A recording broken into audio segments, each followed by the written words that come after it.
I just put this quick video together to show you how I put a hidden DAB radio inside my new car. I recently bought a new car, and the one feature that it didn't have that my old one did was a DAB digital radio.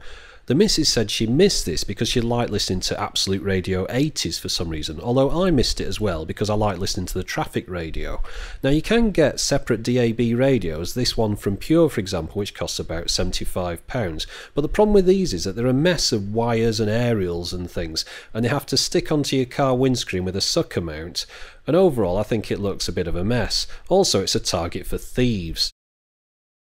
Like most cars nowadays, my new one's got a 12-volt socket and an auxiliary in port for the radio, so I thought I'd see how I could go about utilising these to add a DAB radio to it. Now luckily in a drawer somewhere I had this thing. It's a Roberts Robbie. It's a mini DAB radio that plugs into an iPod, and it's got a headphone socket on the side there.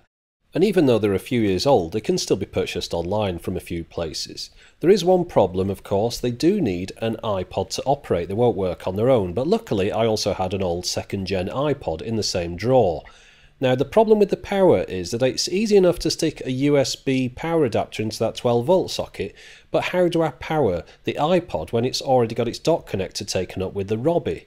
I mean, I can of course run it off the batteries, but it wouldn't be long before the batteries ran down and I had to recharge the iPod and swap leads around, something I'm not really prepared to do. And that's where this thing comes to the rescue. It's a Cable Jives dock stubs. It's a small £20 device that plugs into the dock connector on an iPod, and it lets you dock and charge the device at the same time. So all I need to do now is plug a USB A to B mini lead into the connector on the side and plug the other end into the car 12-volt power supply. Oh, and one more thing, I also need a 3.5mm audio jack lead. So altogether everything looks like this, which looks a bit messy, but this bit goes inside the glove box, and this is the only bit that's left inside the car. So here's how it looks.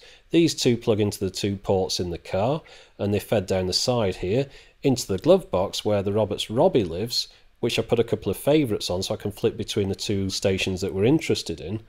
Now luckily this device automatically switches on and goes back to the last station you were listening to whenever it receives power, so all I have to do is switch the radio on the auxiliary, and I can listen to the DAB radio and flip between FM and DAB as easy as that. And surprisingly enough it also picks up a good signal. Now I don't know if that's because the car's a convertible, but it was equally as good a signal as it was in my old car. So there you go, that's how I added DAB into my car and kept it hidden. And as always, thanks for watching.